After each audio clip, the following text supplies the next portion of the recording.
concept is true for multi-electronic systems, right? Multi-electronic system, ठीक है?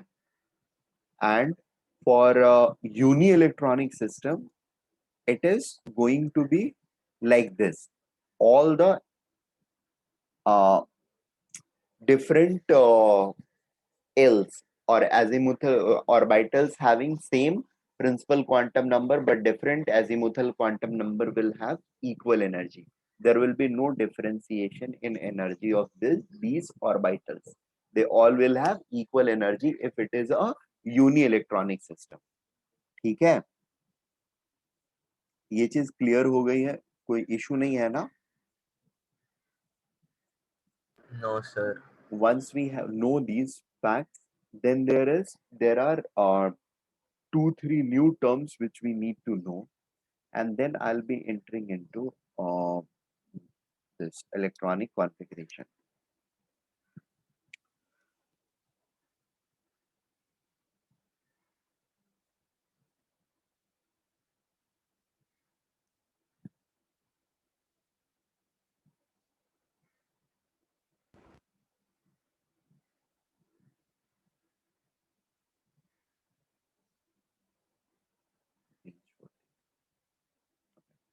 The first term is ground state.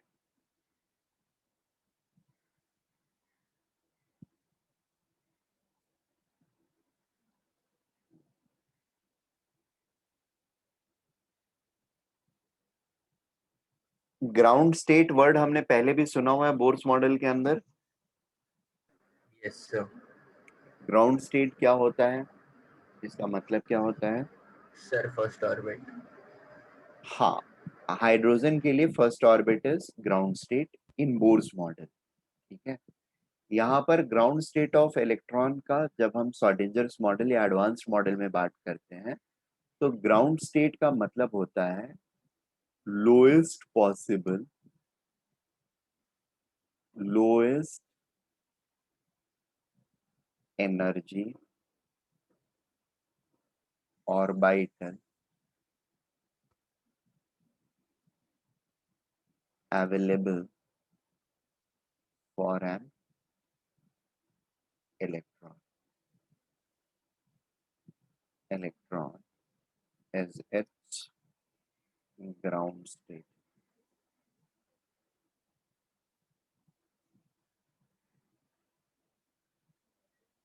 What do I mean to say is, for example, अगर हम लोग sodium की बात करें, ठीक है, सोडियम में टोटल कितने एटम्स इलेक्ट्रॉन्स होते हैं? 11. ठीक है, और फिर हम सोडियम प्लस की भी बात करेंगे, इसमें 10 इलेक्ट्रॉन होंगे. इसका कॉन्फ़िगरेशन ठीक है, जो भी है 2 है, 8 है, 1 है. इसका और बाइफर्केशन करेंगे तो 1s2, 2s2, p6 और 3s1 होता है. थर्ड वाले ऑर्बिटल में और 3s ऑर्बिटल में एक इलेक्ट्रॉन होता है, यही हाईएस्ट एनर्जी ऑर्बिटल हो. सॉरी, 11th इलेक्ट्रॉन को ये अकोमोडेट 3s करके रखता है. जब 10 हो गया तो इसका कॉन्फ़िगरेशन कुछ इस तरह का बन जाएगा, 1s2 और 2s2, p6. जो आउटर मोस्ट ऑर्बिटल हुआ वो है 2p. इसमें टोटल इलेक्ट्रॉन्स कितने हैं? 6 इलेक्ट्रॉन्स हैं. ठीक है, तो 6 इलेक्ट्रॉन के लिए कोई भी इलेक्ट्रॉन ले, मतलब 5th से लेकर के 10th इलेक्ट्रॉन के लिए जो लोएस्ट पॉसिबल एनर्जी ऑर्बिटल है वो क्या है? 2p है, right? So what is the ground state of? Sir एक बार रिपीट कीजिए ना, मैं डिस्कनेक्ट.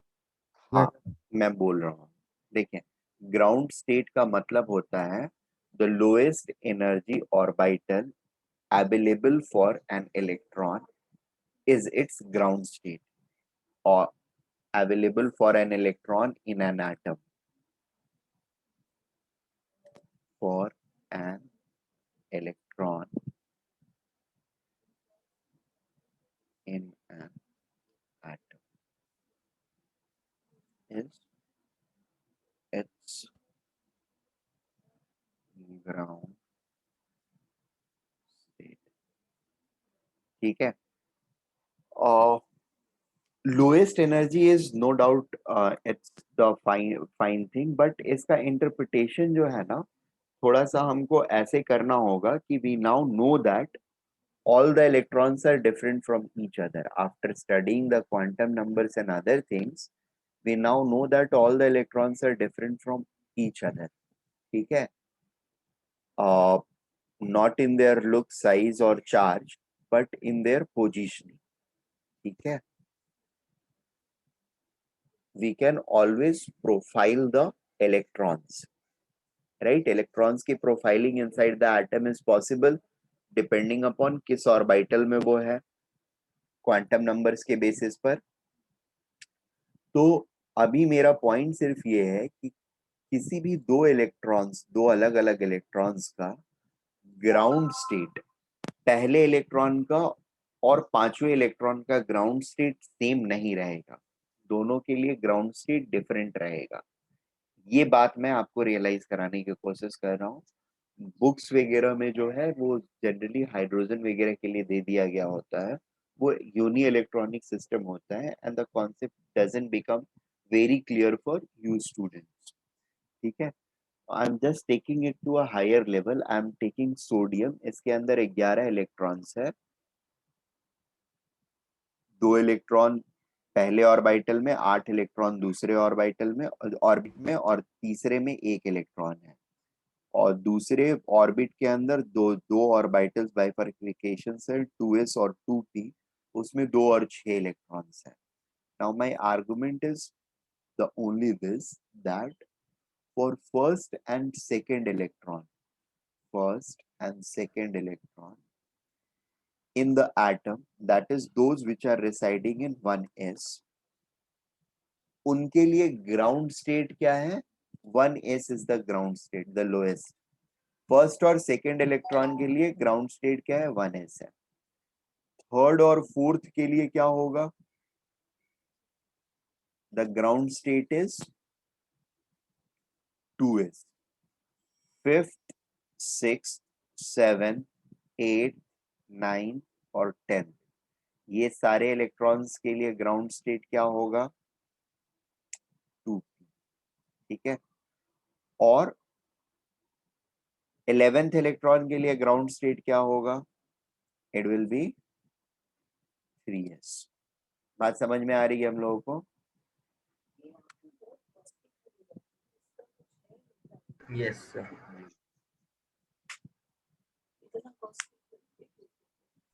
Yes.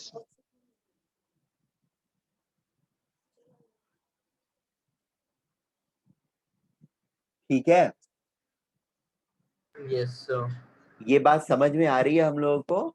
हर इलेक्ट्रॉन का ग्राउंड स्टेट जो होगा that will be different, and वो जो उसका ग्राउंड स्टेट होगा that is the lowest energy orbital जहां पर कि वो रह सकता है.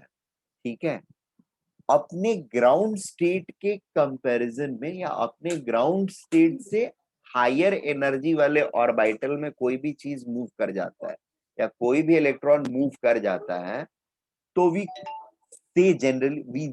generally infer to it that the electron has now moved into an excited orbital or excited state. Getting the point? जैसे थर्ड इलेक्ट्रॉन अगर 2s के बदले यहां पर आ जाए, ठीक है, 3s में 2 इलेक्ट्रॉन्स रह सकते हैं, तो दूसरे वाले की वैकेंसी थी, इट वाज ब्लैंक. ठीक है. तो हमारा 2s का एक इलेक्ट्रॉन सोचा कि थोड़ी देर घूम के आता हूं मैं. ठीक है.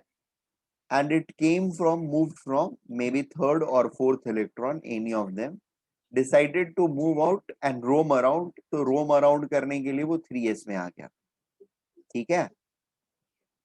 Fourth electron has moved into this spot. 3s का दूसरा वाला जो है वैकेंसी वहां पर आ गया, क्योंकि एक ही यहाँ पर इलेक्ट्रॉन है, 11th इलेक्ट्रॉन, ये वाली जगह खाली है। एक किसी भी ऑर्बिटल में कितने इलेक्ट्रॉन रह सकते हैं? 2 इलेक्ट्रॉन्स। पॉलीज एक्सक्लूजन प्रिंसिपल बताया था मैंने ना, कि नहीं बताया था? एक ऑर्बिटल में 2 इलेक्ट्रॉन्स रह सकते हैं Yes, sir. Spin quantum Yes, sir. Number के टाइम पे, Yes. ठीक है, Positive. Right?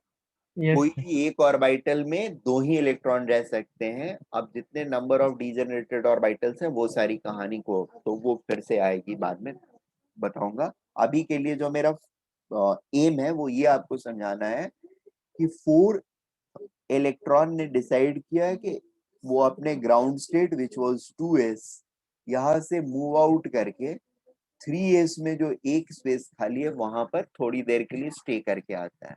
The moment it moves out and comes to 3s, now the energy of the entire atom, ठीक है, that gets disturbed. The potential of energy of the atom becomes higher. क्यों higher? क्योंकि अंदर वाला एक orbital which has lower energy is empty and an orbital which has higher energy has got filled up, right? और किसी भी system या किसी भी एटम का अगर पोटेंशियल एनर्जी इंक्रीज हो जाता है तो that is not good. It will certainly what happen कि वो अपने उस इंक्रीज पोटेंशियल एनर्जी को किसी भी तरीके से डिक्रीज करके अपने आप को स्टेबल कंडीशन में लाने की कोशिश करेगा। Getting the point? तो ये फिर से क्या करेगा? अच्छा, ये वाले प्रोसेस को करने के लिए मैं जैसे बोल रहा हूँ कि रोम करके आता हूँ, तो ये रोम खुद से करने नहीं जाएगा, हमको डेल्टा प्रोवाइड करना पड़ेगा। We have to add delta, यानी हीट या एनर्जी को प्रोवाइड करना होगा। अब फिर वापस से ये जब यहां से यहां बैक ट्रांसफर होएगा तो क्या होगा? This will release energy. Making sense? Yes, sir. So ground state and excited state समझ में आया? अच्छा, नॉट ओनली दिस, अब यहां पर अगर वैकेंसी खाली हो गई तो ये वाला यहाँ पे मूव कर सकता है, या इधर से कोई एक इलेक्ट्रॉन यहाँ पर आ सकता है, ये भी तो हो सकता है ना। ऐसा थोड़ी है कि यही वाला सिर्फ आएगा। Anything is possible. There are multiple possibilities. मान लो इधर से 2p वाला कोई इलेक्ट्रॉन इस 4th पोजीशन पर आकर के सिट कर गया, तो वैकेंसी कहां पर आ जाएगी? यहां पर आ जाएगी। और ये भी स्टेट जो होगा वो क्या होगा? This state is also going to be an excited state. It won't be an ground state. क्यों? क्योंकि अगेन मतलब ये यहां से यहां पे मूव कर गया तो 4th वाला तो चलो फिल हो गया, 1s and 2s फिल हो गए, बट 2p के अंदर अभी भी एक वैकेंसी है जबकि 3s फुल्ली फिल्ड है। so this is going to indicate what? An excited state of the atom, right? which atom? Normal sodium atom का ये एक एक्साइटेड स्टेट होगा। और सोडियम एटम का नॉर्मल स्टेट क्या होगा या ग्राउंड स्टेट क्या होगा? when all its electrons are going to be in its lowest energy orbital, ठीक है, जिसके लिए जो लोएस्ट एनर्जी ऑर्बिटल है अवेलेबल उसमें अगर वो रह रहे हैं, that is going to be termed as ground state for that atom, right?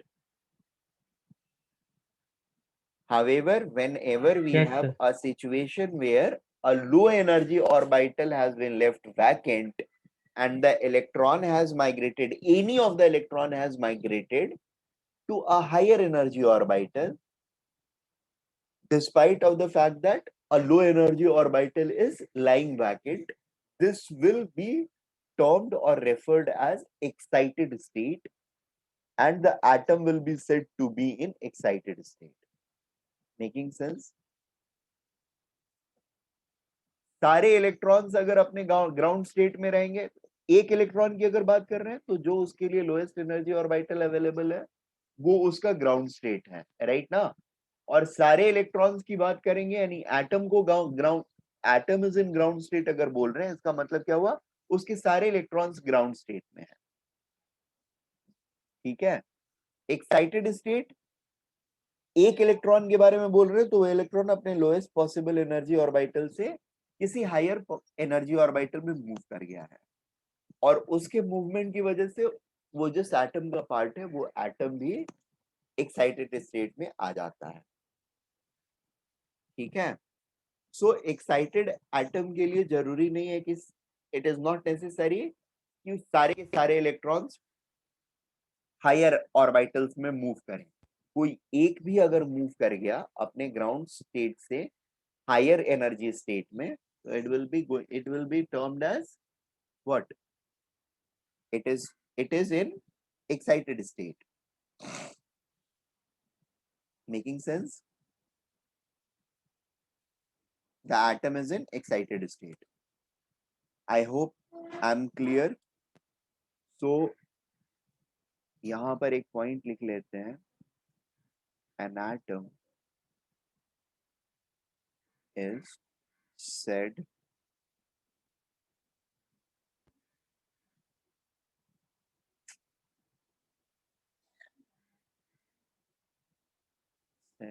to be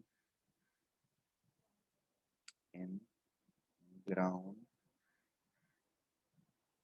state when all its electrons are occupying their lowest energy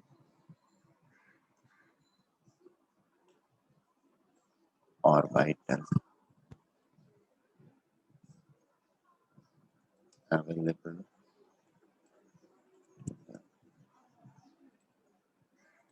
ठीक है, next point, even if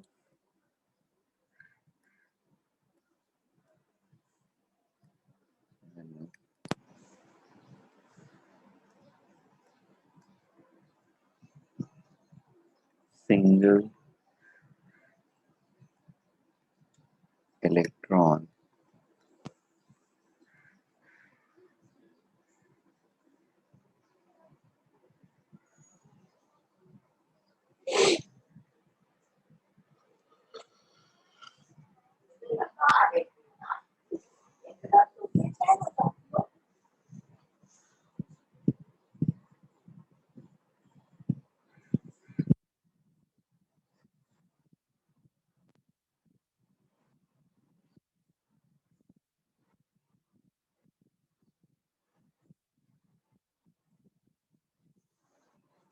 even if a single electron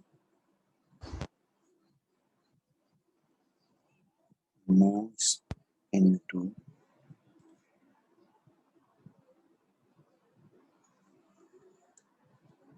a higher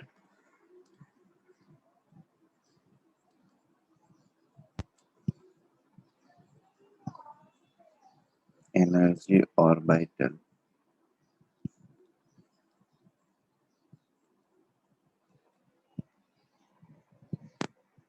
from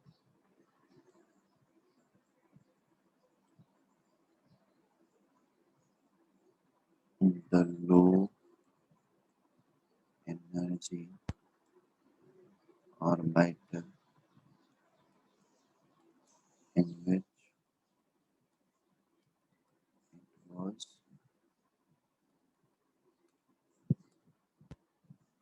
residing earlier,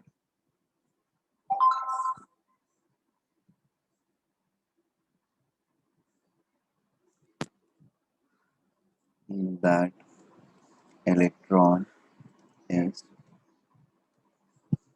said to be in excited state.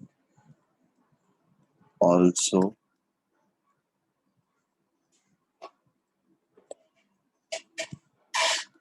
such atoms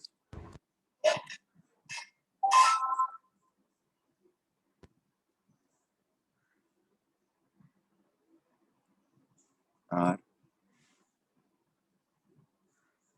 said to be in excited state. ठीक है, किसी भी atom का एक electron भी excited state में चला गया तो एटम को हम लोग एक्साइटेड स्टेट में बोलते हैं. Atom is in excited state. I hope it is clear to all of us.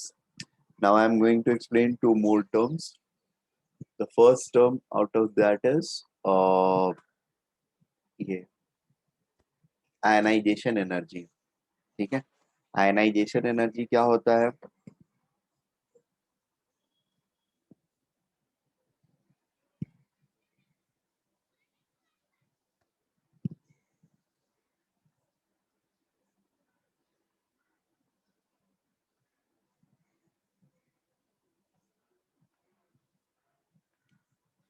Also termed as IE.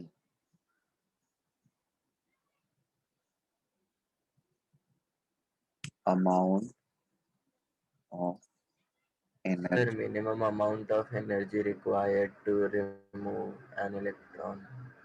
An electron from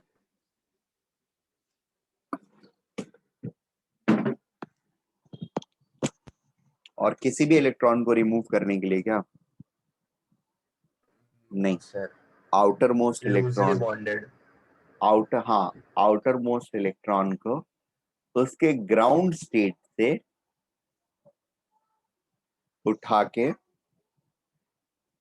और बाहर फेंकने के लिए हमको जितनी एनर्जी चाहिए होगी, that is going to be termed as ionisation energy. ठीक है,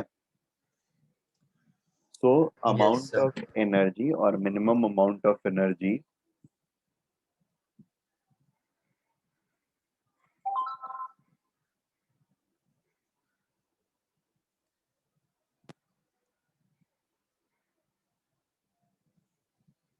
minimum amount of energy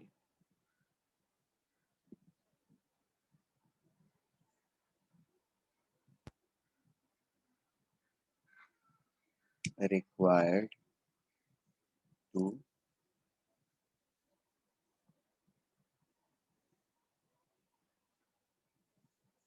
remove or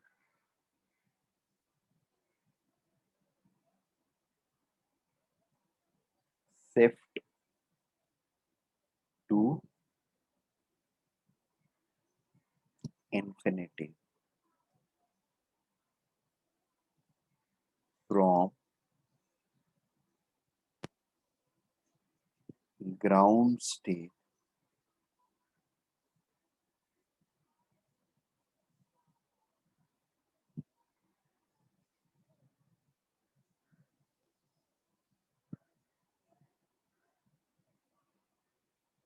ground state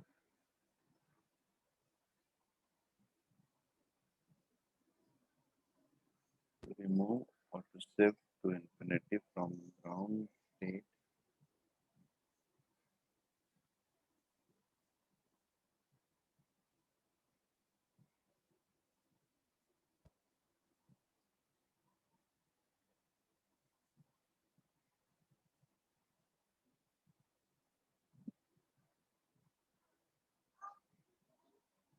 हाँ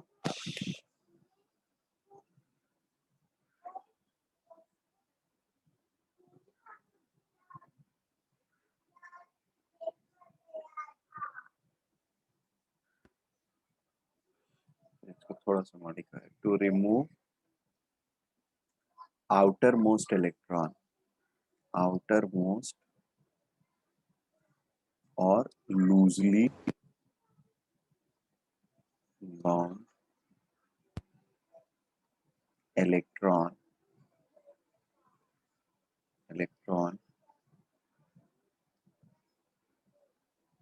from its ground state.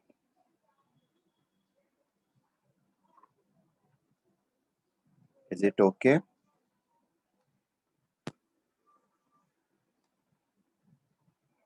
Yes, sir. Outermost, ground state, remove are the keywords. ठीक है ना? Lecture अभी और आधे घंटे 10:30 तक लूंगा. I'll try to finish as much as possible. कल ये चैप्टर खत्म हो जाएगा. सर फिर मोल कॉन्सेप्ट वाला कितने बजे लोगे? हाँ, मोल कॉन्सेप्ट वाला जो है लेक्चर आज थोड़ा सा. Okay, so and that is called shielding effect. तो अब जैसे सपोज सोडियम के अंदर में there are 11 protons inside the atom. ठीक है, और उसके आउटर मोस्ट इलेक्ट्रॉन पर जो फोर्स लग रहा है या जो अट्रैक्शन या जो एनर्जी फील कर रहा है, बाइंडिंग एनर्जी, 11th वाला इलेक्ट्रॉन, उसके डिस्टेंस वगैरह की वजह से अगर ये सारे अंदर के एटम्स नहीं होते, ठीक है, ये सारे अंदर के इलेक्ट्रॉन्स नहीं होते, उस कंडीशन में जो एनर्जी वो फील कर रहा होता या जो फोर्स ऑफ अट्रैक्शन फील कर रहा होता, इन सब के प्रेजेंस में वो उतना एनर्जी या उतना फोर्स ऑफ अट्रैक्शन फील नहीं करेगा. ठीक है, क्यों? क्योंकि ये इलेक्ट्रॉन्स जो हैं ये सीव्स का काम कर रहे हैं. तो अब सीव्स के इफेक्ट को अंडरस्टैंड करने के लिए या क्वांटाइज करने के लिए कि वो इफेक्ट कितना है, अंदर वाले इलेक्ट्रॉन का इफेक्ट इस बाहर वाले इलेक्ट्रॉन पर कितना है, ये हमने एक नया वर्ड जेड इफेक्टिव निकाला. ठीक है, just in order to quantify the shielding effect of inner electron. अब करते क्या है हम, अगर 11 इलेक्ट्रॉन अंदर हो, 11 प्रोटॉन पूरे के पूरे अंदर होते और ये आउटर वाले इलेक्ट्रॉन को पुल कर रहे होते हैं, तो मान लो हमारी एनर्जी होती ई. ठीक है, बट अभी क्या है, यानी ई जो है that would have become proportional to 11p. Charge जो है 11p के प्रोपोर्शनल होता और एनर्जी इस चार्ज के प्रोपोर्शनल होती. ठीक है,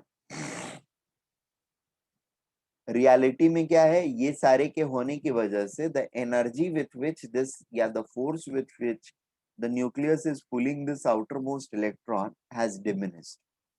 सपोज ये हो गया है, ऑब्वियसली ये 11 से कम हो जाएगा, मे बी 9.9 या और कम, 6 प्रोटॉन के बराबर हो गया है. तो बेसिकली यहाँ पर सील्डिंग ये अंदर वाले इलेक्ट्रॉन्स में कितनी प्रोवाइड की, 5 प्रोटॉन के बराबर, जिसकी वजह से द नेट इफेक्ट और द नेट प्रोटॉन जिनका की इफेक्ट आउटर मोस्ट इलेक्ट्रॉन पर जा रहा है, that is just equivalent to 6 protons, as if there are just 6 protons in the nucleus, not 11 protons. Are we getting this point? Now these 6 protons जिनका की real time experience कर रहा है effect outer most electron, that is termed as Z effective. So Z effective is what? Z effective is the effective number of protons. ठीक है, या फिर the effective number of protons which in absence of the internal electrons would create similar effect and impact on outermost electron as the total protons present in the nucleus does in presence of the shielding electrons or the electrons inner electrons. ठीक है, are we getting this point?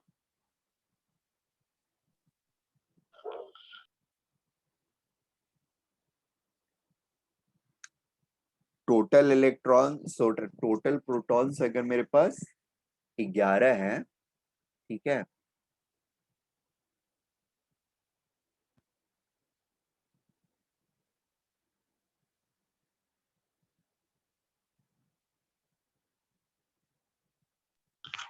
Sir वो bracket में from क्या लिखा है? कहाँ पे? From outside, infinity या आउटसाइड बोलते हैं।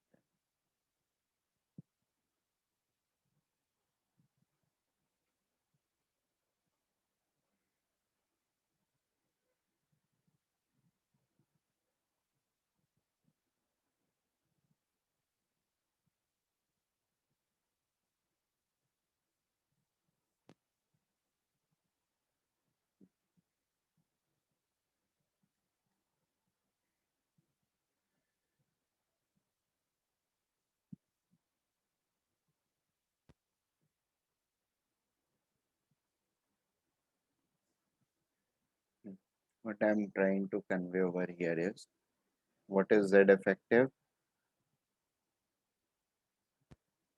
प्रोटॉन में पहले 11 प्रोटॉन से, सॉरी न्यूक्लियस में 11 प्रोटॉन से, ये आउटर मोस्ट इलेक्ट्रॉन को in presence of these internal electrons कुछ इफेक्ट या कुछ फोर्स से पुल कर रहा है। ठीक है, अब अगर इनको हम हटा देते हैं, ठीक है, और हमें सेम लेवल ऑफ फोर्स को मेंटेन करना है इस आउटर मोस्ट इलेक्ट्रॉन और इस न्यूक्लियस के बीच में, तो हमको क्या करना होगा? प्रोटॉन्स के काउंट को कम करना होगा, राइट ना? इसको अगर हम क्लियर ऑफ कर देते हैं तो प्रोटॉन के काउंट को कम करेंगे तभी इसके ऊपर इफेक्ट कम होगा ना, या फोर्स ऑफ अट्रैक्शन कम होगा। Am I making sense?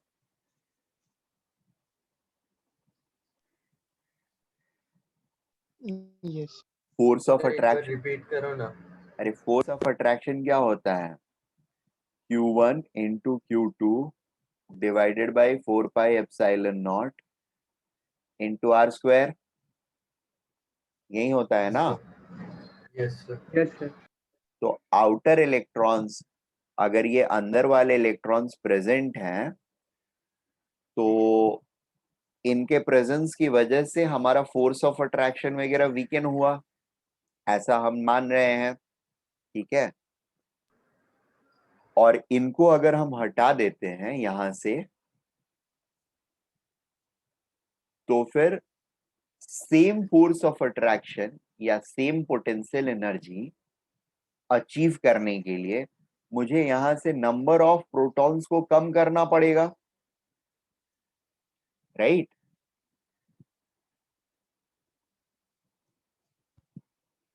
अभी भी नहीं समझे?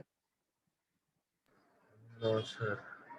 ओके, देखिए 11 प्रोटॉन, ये सब कुछ प्रेजेंट है, और मतलब सब कुछ प्रेजेंट है मतलब अंदर इलेक्ट्रॉन्स प्रेजेंट हैं, इंटरनल इलेक्ट्रॉन्स, और उसके प्रेजेंस में आउटर मोस्ट इलेक्ट्रॉन के ऊपर मान लो 5 न्यूटन फोर्स लगा रहा है। ठीक है,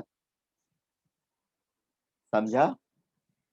अभी अगर मैं इनको हटा देता हूं, यहाँ पे ये पड़े हुए थे, इनको हटा दिया हमने, उड़ा दिया, फोर्स ऑफ अट्रैक्शन बढ़ जाएगा घट जाएगा? सर इलेक्ट्रॉन्स हटाए कि प्रोटॉन्स? ये अंदर वाले इलेक्ट्रॉन्स हट गए, ये इलेक्ट्रॉन एज इट इज है, ये प्रोटॉन्स भी एज इट इज है।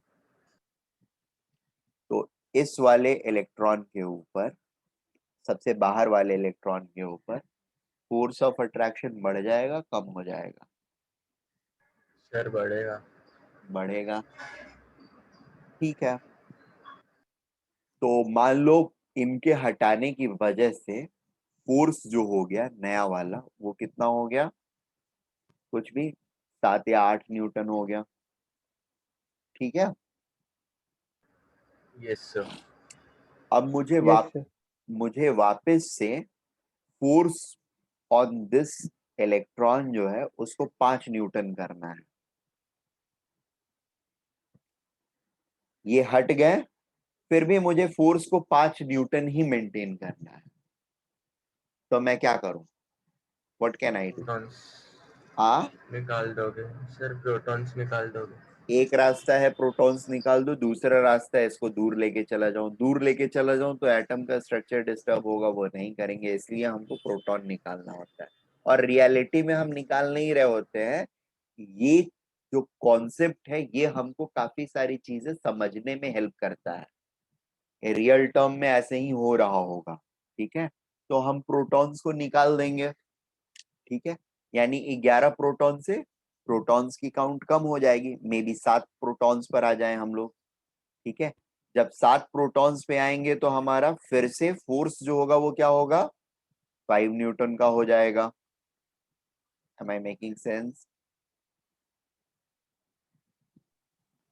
तो 5 newton force Yes, sir. Maintain करने के लिए हमने प्रोटॉन्स के काउंट को क्या किया, नंबर ऑफ प्रोटॉन्स को लेसन कर दिया, डिक्रीज कर दिया, 11 से 7 पर लेकर के चले आए। ठीक है, is this Yes, clear? sir. तो Yes, sir. this new number of protons is termed as Z effective.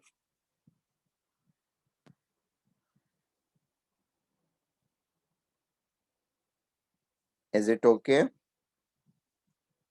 So what is Z effective? Yes.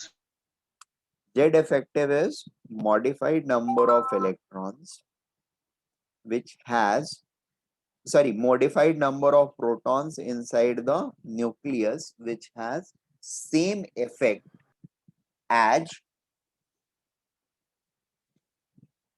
as uh, sir हाँ बोलो ना। सर आप कुछ लिख रहे हो? अभी नहीं लिख रहा हूँ, अब लिखूंगा, मैं अभी ओके पहले सर. बोल ही रहा था।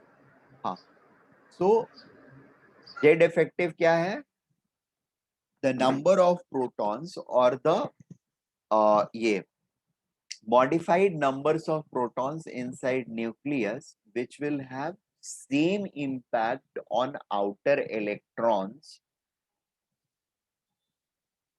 in absence of inner electrons, which otherwise the normal nucleus will have in presence of inner electrons, right? And that modified number of protons inside the nucleus is termed as Z effective. Is it clear? Definition समझ में आया? Now it's आया कि नहीं आया?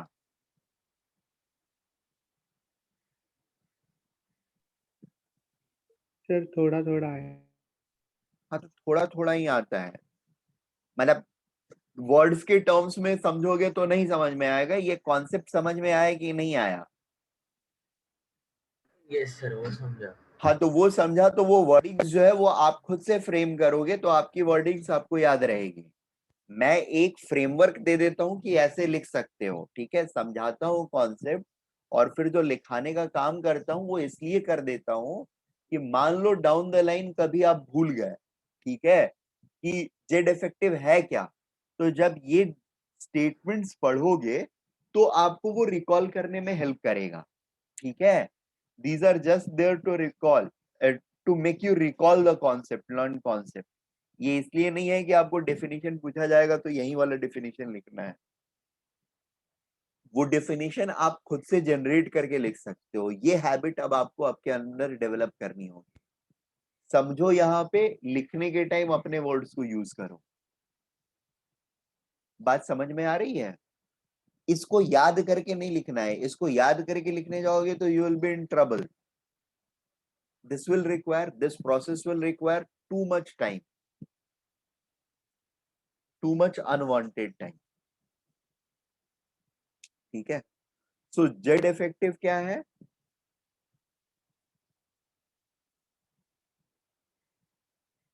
The modified number of protons in nucleus of an atom which has same effect / hold on outermost electron / valence electron in absence of inner electrons.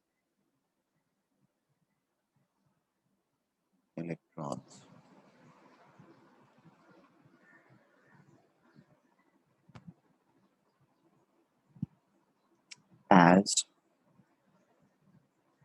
the normal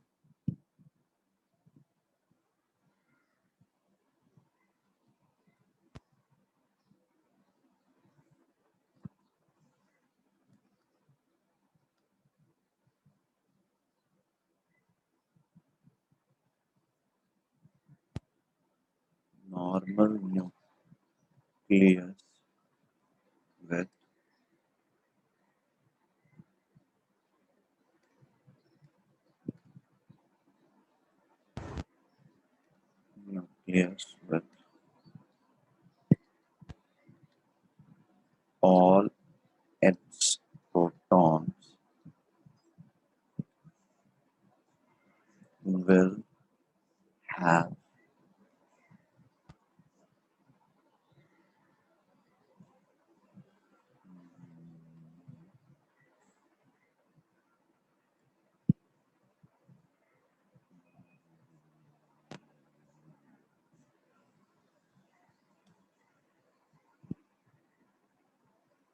on outer electron in presence of inner electrons. ठीक है, this is called Z effective. तो Z effective जो होगा वो exactly होगा क्या? अगर हम लोग ऐसे देखें तो Z effective will be equal to Z the atomic number minus the shielded portion. ठीक है, this is actual atomic number, actual atomic number और count of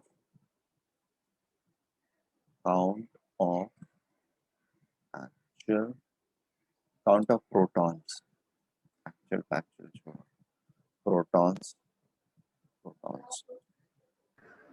Sir, ठीक Z है, minus 6 formula.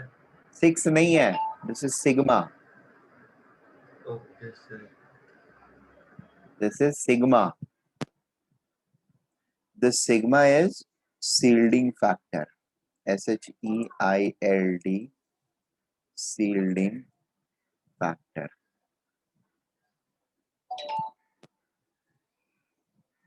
बात समझ में आया? Yes, sir. ये नोट करके रख लेंगे।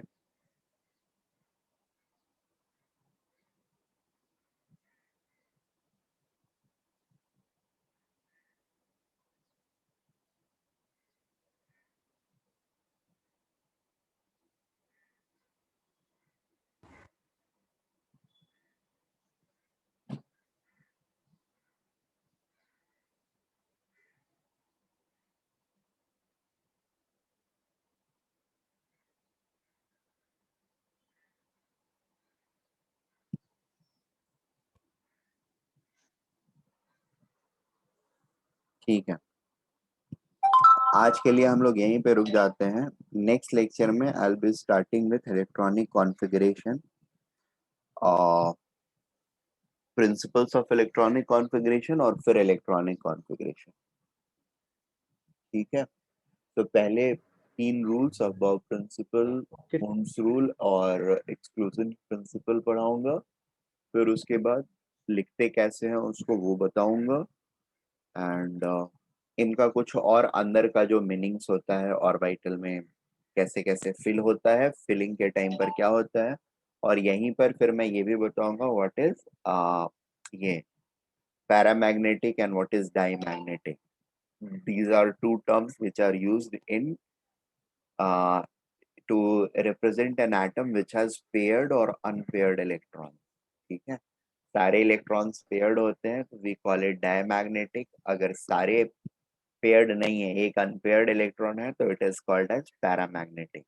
ठीक है, तो unpaired electron paramagnetic, all electrons paired is diamagnetic. Ferromagnetic भी कुछ होता है but that is not part of this chapter, वो 11th 12th में सॉलिड स्टेट में बताऊंगा. यहाँ पर दो ही चीजें, पैरामैग्नेटिक एंड डायमैग्नेटिक. ठीक है, so these things we will study in next lecture. और yeah, mostly next lecture will be the last lecture, क्योंकि बहुत सारी चीजें इसमें पढ़ानी अब बाकी नहीं है. एनर्जी ऑफ ऑर्बिटल मैंने ऑलरेडी आपको बता दिया है, ऑफ बाउ प्रिंसिपल मैंने लगभग आपको बता दिया है. उसके अंदर बहुत छोटी सी चीजें एक आध दो और बतानी है. तो आपको अननोन चीज जो है वो फिलिंग अप ऑर्बिटल के अंदर एक ही है, हुंस रूल या हंट्स रूल इसको बोलते हैं. ठीक है, this is something which I have to tell you, make you write. इसी को एक्सप्लेन करना बाकी है और बाकी फिर कॉन्फ़िगरेशंस देखने हैं. ठीक है, let us take a break today at this place. We'll meet up tomorrow morning. Fine. Okay, sir. And mole concept 3:30 3:45 से लूंगा. ठीक है Anushresh, be ready. Okay, sir. Bye, sir. Thank you, sir.